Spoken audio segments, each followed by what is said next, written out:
یار ایک بڑی پیاری ویڈیو بیان سے ہٹ کر ہے لیکن بتا دوں, کچھ لڑکے ویڈیو بناتے ہیں منہ پہ لال رومال نہیں ہوتا, لال رومال رکھ کے, بھائی ٹک ٹاک پہ یا فیس بک پہ نہیں, شارٹس جو آ رہے ہوتے ہیں نا یوٹیوب پہ, یہ مجھے یاد نہیں ابھی, وہ ایک ہی بندہ ہے میرا خیال ہے 4-5 بندے بنا ہوا ہوتا ہے ایک ہی ٹائم پہ. بعض ویڈیو بڑی خاندانی بناتا ہے یار, ایسا نقشہ کھینچتا ہے نا سوسائٹی. میں نہیں دیکھتا زیادہ ویڈیوز یہ, لیکن ان کی جہاں آئے گی میں دیکھتا ہوں. جیسے کل ویڈیو بنائی, یہ پاکستانی قوم کا حال ہے, لڑکوں کا, لونڈے لپاڑوں کا.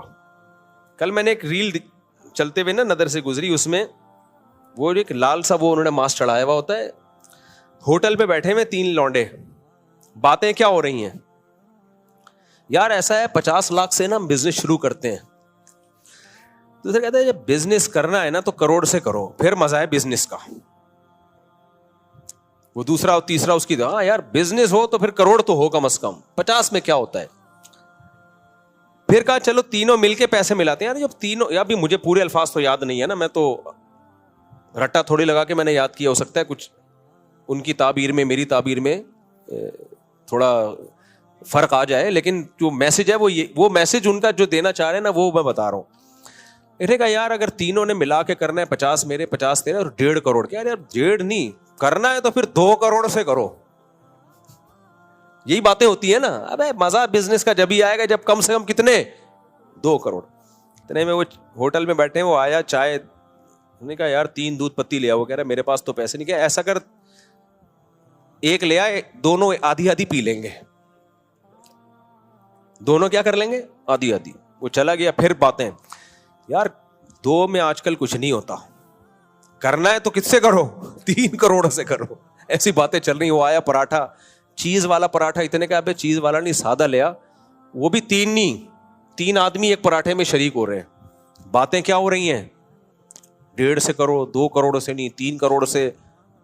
آخر میں پیسے مانگنے آیا تو پیسے ہی نہیں نکل رہے جیب سے. وہ کہہ رہے تم کم وقت باتیں تو 3 کروڑ 4 کروڑ 18 کروڑ کی کر رہے.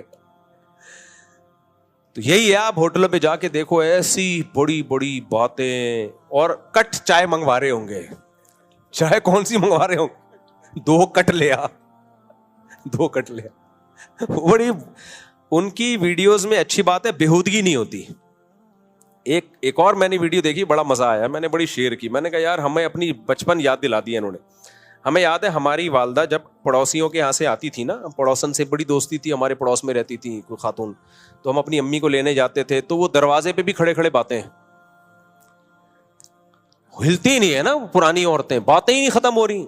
بھائی امی اب گھر چلو ہم لینے آئے. تو انہوں نے بالکل وہی نقشہ کھینچا.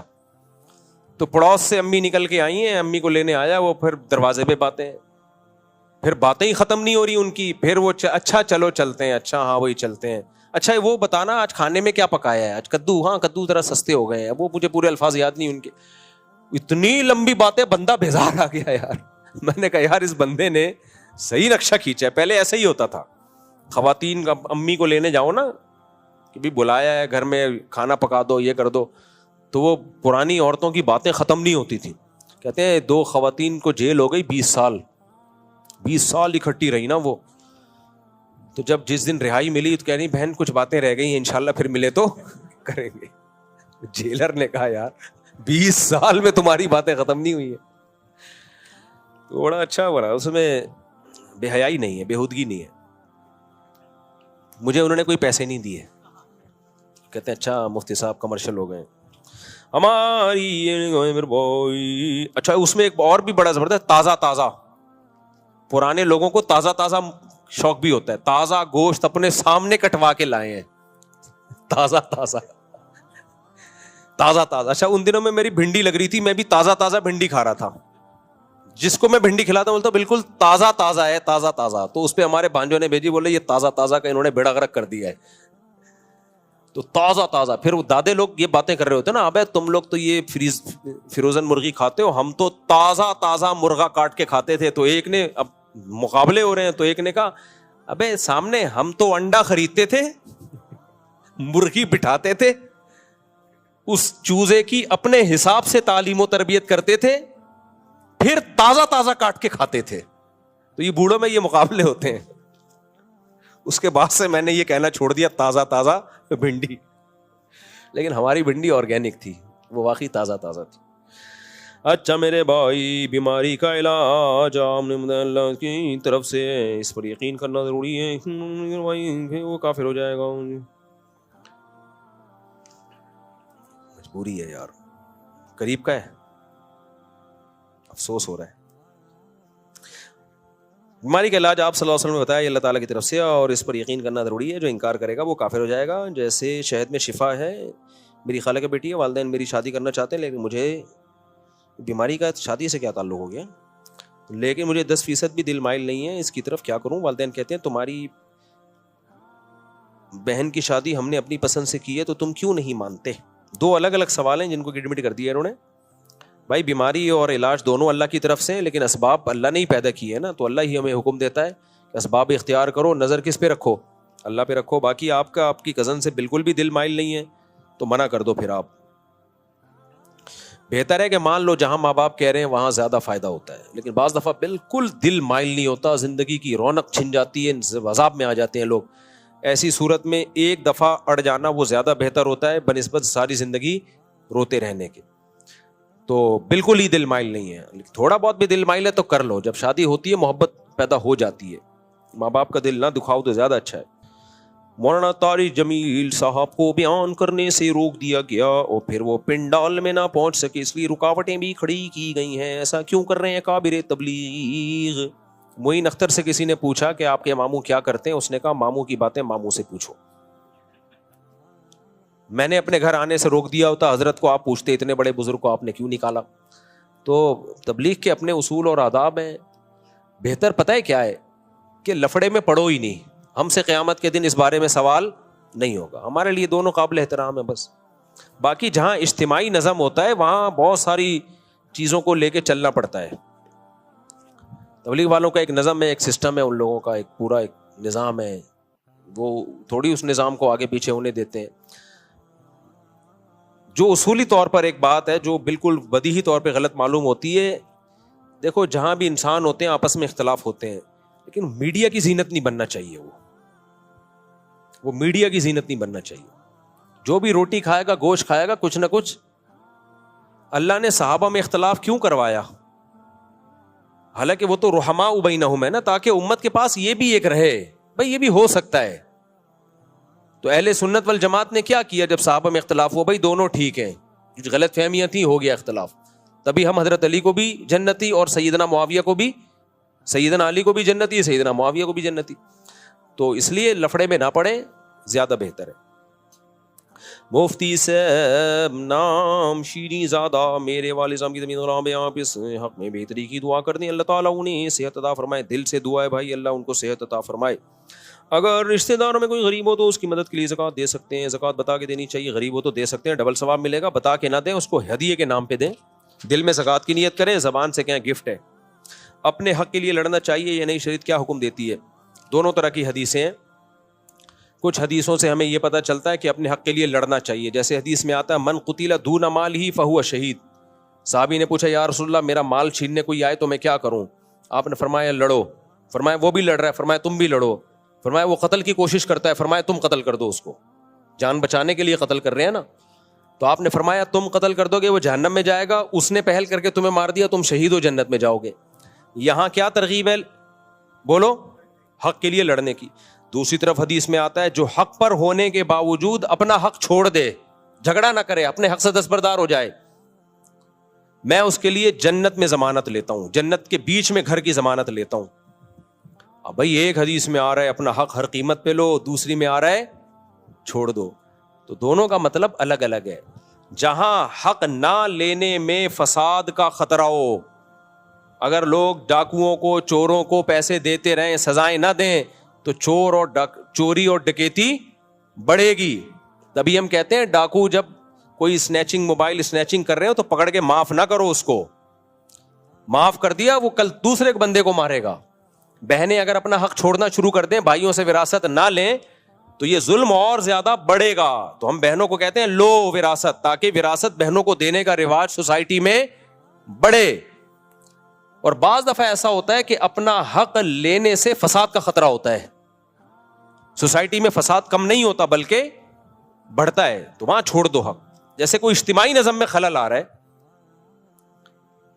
اجتماعی نظم میں خلل آ رہا ہے آپ کی وجہ سے. اگرچہ آپ پہ ظلم ہوا ہے, حق چھوڑ دو بھائی, کیونکہ اگر اس ظلم کے مقابلے میں آپ کھڑے ہوئے تو وہ اور زیادہ بڑھے گا. جیسے نبی صلی اللہ علیہ وسلم نے فرمایا ظالم حاکم, اجتماعی نظم ہے نا, حکومت کا ایک نظم ہے, صحیح حدیث ہے یہ, صحیح مسلم کی حدیث کا مفہوم اپنے الفاظ میں بیان کر رہا ہوں میں, کہ ایک ظالم حاکم ہے, حکومت ہے, اسٹیٹ ہے, اب اس کی اطاعت کرنی ہے. بعض دفعہ کیا ہوتا ہے, وہ آپ پہ ظلم کر رہا ہوتا ہے, اب آپ نے فوج لے کے اس کے اوپر چڑھائی کر دی, قتل و غارت کا ایسا بازار گرم ہوگا کہ ملک دو ٹکڑوں میں, اور حکومت بھی ویسی کی تیسی ہو جائے گی جو ہوتی رہی ہے ماضی میں. بھائی اجتماعی نظم میں فساد ہوگا سوسائٹی میں, اس سے بہتر ہے, نبی نے صحیح حدیث ہے, اپنے الفاظ نہیں ہے, لہذا جو بھی اعتراض کرنا ہے پھر سوچ سمجھ کے کرنا. تو صحابی نے پوچھا یا رسول اللہ, ظالم حکمران ہم پہ مسلط ہوں تو ہم کیا کریں؟ آپ نے فرمایا اطاعت کرو, یعنی جائز چیزوں میں, ناجائز میں نہیں, اطاعت کرو. یا رسول اللہ اگر وہ ہم پہ ظلم کرے, فرمایا وَإِن ضَرَبُوا ظَهْرَكَ, تمہاری پشت پہ کوڑے بھی مارے تو تم نے صبر کے علاوہ کچھ بھی نہیں, حق بات کہنی ضرور ہے. تو یا رسول اللہ وہ فاسق فاجر ہو, فرمایا اس کو اللہ پہ چھوڑ دو, اس سے اللہ انتقام لے گا. اس سے کون انتقام لے گا؟ اللہ. وجہ کیا ہے؟ اجتماعی نظم ہے بھائی, اس میں اگر آپ نے یہ کام شروع کر دیا تو سارا سسٹم ہی خراب ہو جائے گا. وہاں اپنے حق کو چھوڑ کے اللہ سے حق مانگو اپنا. آپ تبلیغ جماعت میں نکلے ہوئے ہو, آپ کا حق ہے کہ امیر صاحب 2 دن ہو گئے کدو کھلاتے ہوئے, آج گوشت کھلا دو, ہم اتنے غریب لوگوں کی جماعت نہیں ہے, آج گوشت کھلا دو. حق بنتا ہے کہ نہیں بنتا؟ آج ہمیں نہاری کھلا دو, امیر کا آرڈر ہے نہیں, کدو ہی کھانا ہے آپ نے. ظلم ہے بھائی ہے, جب پیسے بھی گوشت کے ہیں تو کدو کیوں کھلا رہے ہو؟ لیکن وہاں پھڈا کرو گے آپ کے, نہیں جی مجھے گوشت چاہیے, مجھے انڈے چاہیے, سارا نظم خراب ہوگا, جھگڑا ہوگا, گشت وشت گیا, غیبتیں شروع ہو جائیں گی, یار یہ کیسا امیر ہے. تو وہاں کیا کرنا ہے؟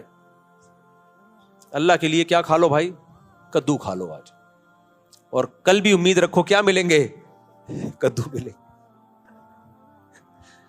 یہاں اجتماعی نظم ہے. بعض دفعہ باپ ظلم کر رہا ہوتا ہے, کیا آپ باپ کے سے لڑے یار آدمی, کیا انتقام ہے؟ اللہ کی خاطر اس کے احسانات زیادہ ہیں بھائی. ہمیں یاد ہے ہمارے استاذ جہاز میں سفر کر رہے تھے, انہوں نے واقعہ سنایا. اب جہاز میں سیٹ پہ جھگڑا ہو گیا, یہ میری سیٹ ہے, وہ کہہ رہے میری سیٹ ہے. اتنا جھگڑا ہو گیا, وہ تو نمبر لکھے ہوئے تھے, مجھے نہیں پتا وہ وجہ کیا بنی اس کی. تو وہ دونوں عربی تھے, لڑ رہے تھے.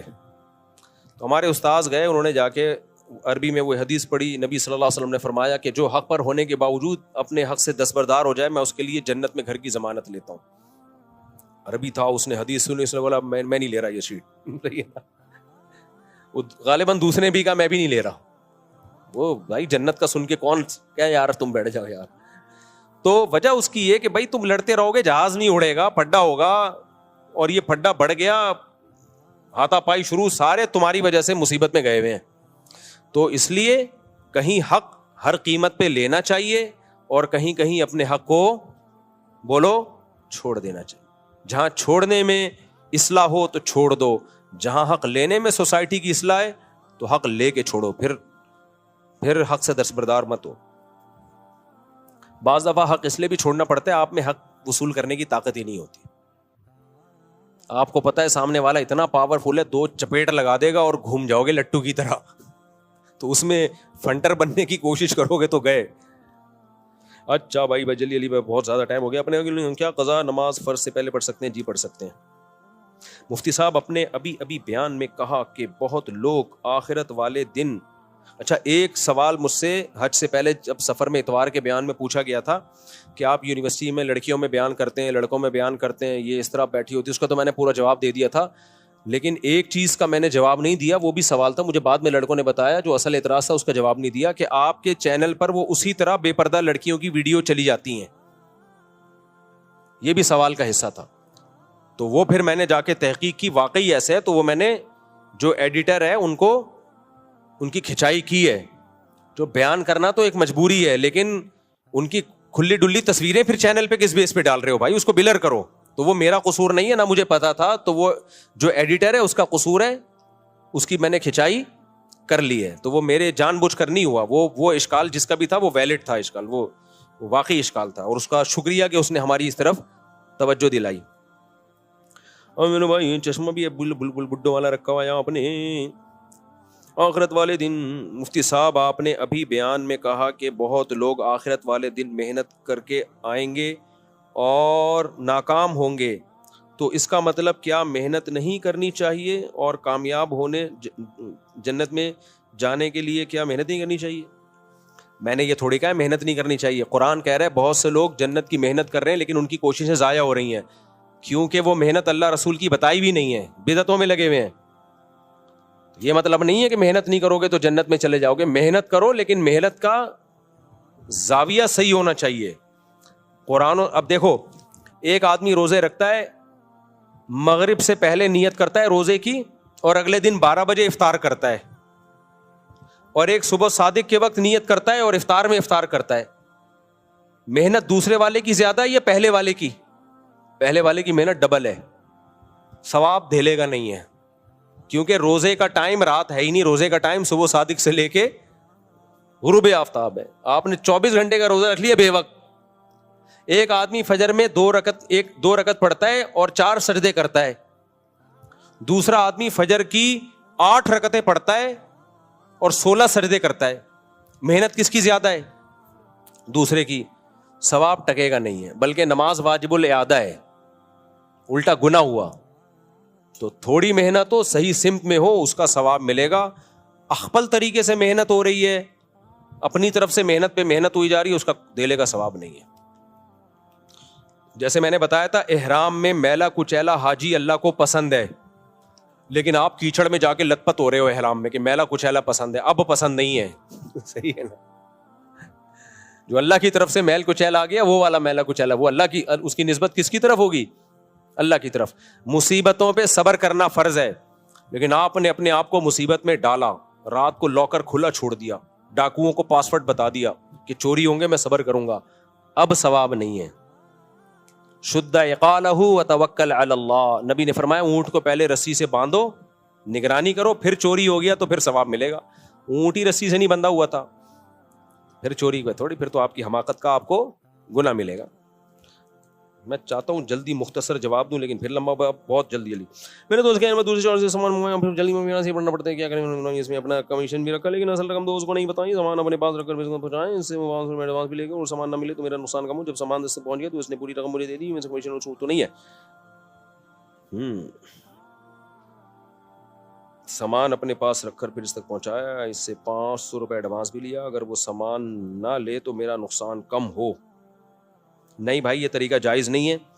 دوست نے جب اپنے لیے کوئی سامان آپ سے منگوایا تو آپ اس کے وکیل ہیں، وکیل بغیر بتائے کوئی معاوضہ نہیں لے سکتا۔ جب بھی آپ کسی سے معاوضہ لیں گے تو ایگریمنٹ ہوگا اس کا، وہ معاوضہ بھی طے ہوگا۔ ایسا ہی ہے جیسے میں جا رہا ہوں بائک پہ، آپ نے مجھ سے لفٹ مانگی، مفتی صاحب مجھے بھی انڈا موڑ اتار دیں، میں گیا، میں نے کہا نکال 50 روپے، آپ کہیں گے کس بات کے؟ میں کہوں بھائی میں نے آپ کو سواری دی ہے، تو آپ کہو گے بھائی اس کے لیے پہلے سے ایگریمنٹ ہوتا ہے اور پیسے طے ہوتے ہیں، تو اس لیے آپ سے کسی دوست نے کچھ منگوایا تو آپ اس پہ کوئی کمیشن نہیں لے سکتے۔ ہاں، جس کا سامان اس کو دے رہے اس سے کمیشن طے کر سکتے ہو کہ بھائی میں تیرا سامان بکوا رہا ہوں۔ 2 پارٹیاں ہوتی ہیں نا، ایک بیچنے والی ایک خریدنے والی، جس سے خرید رہے اس سے پہلے سے آپ ایگریمنٹ کر لو، بھائی میں تیرا سامان بکواؤں گا، اس کا اتنا کمیشن ہوگا میرا۔ اچھا میرے بھائی، یہ بھی ہو گیا میرے بھائی۔ مفتی صاحب میں دوسری شادی کرنا چاہتا ہوں اور اس کے لیے رشتے بھی تلاش کر رہا ہوں۔ اب مسئلہ یہ پوچھنا ہے کہ میں چونکہ موبائل پر ہی رابطہ کرتا ہوں رشتے والوں سے، تو پہلی بیگم وہ میسیجز دیکھ لیتی ہے اور ڈپریشن میں چلی جاتی ہے، تو کیا اس وجہ سے موبائل کا پاسورڈ بیگم سے چھپانا صحیح ہے؟ رشتے تلاش کرنے کا یہ طریقہ ہی ٹھیک نہیں ہے۔ ٹھرکی بن کے لڑکیوں کو ہی ریسرچ کرتے رہو، کیونکہ یہ تو پھر آپ کو ٹھرک کی عادت پڑے گی نا، اتنی لڑکیاں دیکھ رہے ہو فیس بک پہ ادھر ادھر، یہ تو بدنظری کا گناہ ملے گا۔ اس کا طریقہ یہ ہے کہ پہلے دماغ میں رکھو کہ کس طرح کے رشتہ چاہیے، پھر جہاں ایسا پتہ چلے ان کے والدین سے جا کے بات کرو، اور اگر آپ کا رابطہ لڑکی سے ہو جاتا ہے تو ایک دفعہ بات کر لو، بھائی میں آپ سے یہاں نکاح کا پیغام بھیجنا چاہتا ہوں، آپ سے شادی کرنا چاہتا ہوں، ہاں یا نا میں جواب دے دیں بس۔ آج کل کیا ہو رہا ہے، لمبی پھر عورتیں تو ڈپریشن میں جائیں گی نا، شادی کے چکر میں 1.5 درجن لڑکیوں سے انہوں نے دوستیاں لگائی ہوئی ہیں، تو پھر گرل فرینڈ میں اور یہ شادی والے سسٹم میں فرق کیا رہ گیا؟ یہ ٹھیک نہیں ہے۔ باقی پاسورڈ تو وہ تو ویسے ہی ہے، اپنا پاسورڈ کسی کو نہیں بتانا چاہیے، کسی دن پکڑے گئے نا بہت برے پھنسو گے۔ شریف آدمی تو نہیں پھنستا, لیکن آج کل شرافت مارکیٹ میں بہت کم چل رہی ہے. دوسرا, پاسورڈ اس لیے بھی نہیں بتانا چاہیے کہ آپ شریف ہوتے ہو لیکن بعض دفعہ غلط فہمیاں پھیل جاتی ہیں. میں نے ایسے کیس دیکھے ہیں, کسی دوست نے لڑکی بن کے میسج بھیج دیا, آئی لو یو بول دیا, اور لڑکیوں والی آواز, وہ مذاق کیا. بیگم ایسی بدگمان ہوئی ہے, وہ قسمیں اٹھا اٹھا کے کہہ رہا ہے, لیکن دل خراب ہو گئے. تبھی اللہ اس کے رسول نے منع کیا کہ کسی کی پرائیویسی میں دخل اندازی مت دو, تاکہ بدگمان نہ ہو ایک دوسرے سے ہم. یہ منع ہے, غلط ہے. یہ جو خواتین اپنے شیخ اور مرشد کو اصلاحی خط لکھتی ہیں, علماء نے لکھا ہے وہ خط پڑھنا جائز نہیں ہے, اس لیے کہ اس میں عورت اپنے گناہ لکھ کے دے رہی ہوتی ہے اپنے کسی بھی جو مینٹور ہوتا ہے کہ تاکہ مجھ سے یہ گناہ چھوٹیں. شوہر پڑھ لے گا, وہ بدگمان ہو جائے گا. تو بلا, حالانکہ وہ اصلاح کی نیت سے لکھ رہی ہے, وہ ٹھیک ہونے کے لیے کر رہی ہے. تو اس لیے اللہ اس کے رسول کے جو احکامات ہیں, بھائی کسی کی پرائیویسی میں مت گھسو. میں لوگوں سے کہتا ہوں کہ آپ نے اپنے لڑکوں کو لیپ ٹاپ دیا ہوا, کمپیوٹر دیا ہوا, جا کے پرائیویسی میں مت گھسو. اپنے بیٹے کی بھی مت چیک کرو ہسٹری میں کیا ہے, بدگمانی پھیلے گی اس سے. لوگ کہتے ہیں اس سے تو ہو سکتا ہے وہ غلط یوز شروع کر دے. بھائی غلطی کا موقع نہ دو. آپ بولو بھائی آپ کو کمپیوٹر بند کمرے میں, الگ کمرے میں بیٹھ کے استعمال کرنے کی اجازت ہے ہی نہیں.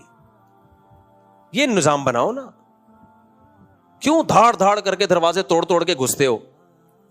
بیٹے کی دل میں کیا عظمت, باپ بیٹے کی نظر ملانے کے قابل نہیں رہتے. انسان گناہ سے توبہ کر کے اللہ کو راضی کر لیتا ہے. مخلوق جب بدگمان ہوتی ہے وہ کبھی بھی خوش نہیں ہوتی, وہ ہمیشہ کہے گی یار یہ گندا آدمی ہے.